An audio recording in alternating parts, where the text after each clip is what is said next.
निघून गेलेले असतात हा. आणि सर्व सरदार निघालेले असतात दरबारातून. हा. आणि त्या दरबाराच्या महाद्वारावर म्हणजे ज्याच्या राज्याच्या महाद्वारावर खंडगड नावाचा एक सरदार होता.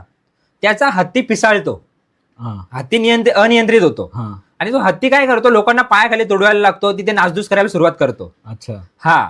आणि इथे असतं कोण आता, इथे असतो संभाजी, जो चुलत भाऊ आहे चुलत भाऊ शहाजीराजांचा. हा. आणि तिथे आणखी एक व्यक्ती असतो, तो म्हणजे लखुजी राजांचा मुलगा दत्ताजी. अच्छा. हा. आणि तो हत्ती अनियंत्रित होतो, लोकांना त्रास देतो, म्हणून दत्ताजी काय जातात, आपले सरदार घेतात आणि ते हत्तीला बाण मारायला सुरुवात करतात, भाले मारायला सुरुवात करतात, म्हणजे कंट्रोल करायचा प्रयत्न करतात. हा. पण ही गोष्ट संभाजी जे असतात त्यांना आवडत नाही. हा. ते काय बोलतात की तुम्ही त्या हत्तीला त्रास नका देऊ, भाल्याने मारू नका, बाण मारू नका. आणि त्या दोघांमध्ये होतो वाद. ओके. ते वाद इथपर्यंत पोहोचतो की त्या दोघांमध्ये लढाई सुरू होते. अरे बापरे. आणि त्या लढाईमध्ये जो लखुजी राजांचा मुलगा असतो तो दत्ताजी, तो मारला जातो. ओ. हा. आणि ही गोष्ट लखुजी राजे पुढे गेलेले असतात, त्यांना कळते.